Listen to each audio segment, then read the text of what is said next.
ये कहानी है संगति का असर।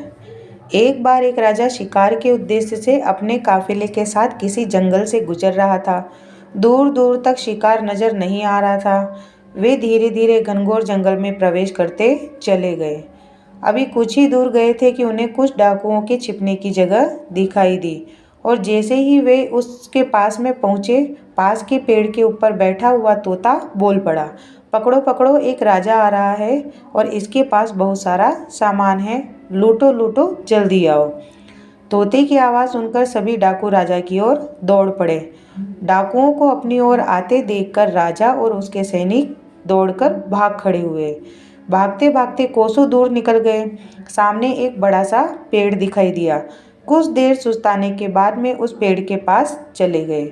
जैसे ही पेड़ के पास पहुंचे कि उस पेड़ पर बैठा हुआ तोता बोल पड़ा कि आओ आओ राजन, हमारे साधु महात्मा की कुटिया में आपका स्वागत है। अंदर आइए, पानी पीजिए और विश्राम कीजिए।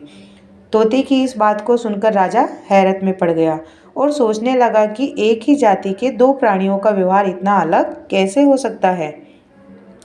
राजा को कुछ समझ नहीं आ रहा था। वह तोते की बात मानकर अंदर साधु की कुटिया की ओर चला गया।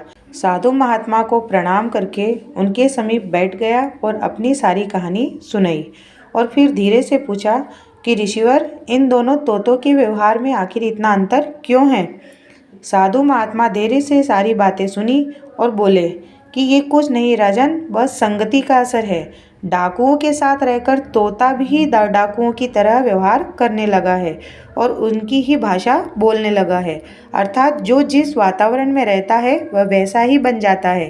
कहने का तात्पर्य यह है कि मूर्ख भी विद्वानों के साथ रहकर विद्वान बन जाता है, और अगर विद्वान भी मूर्खों की संगति में रहता है तो उसके अंदर भी मूर्खता आ जाती है। इसलिए हमें संगति सोच समझ कर ही करनी चाहिए।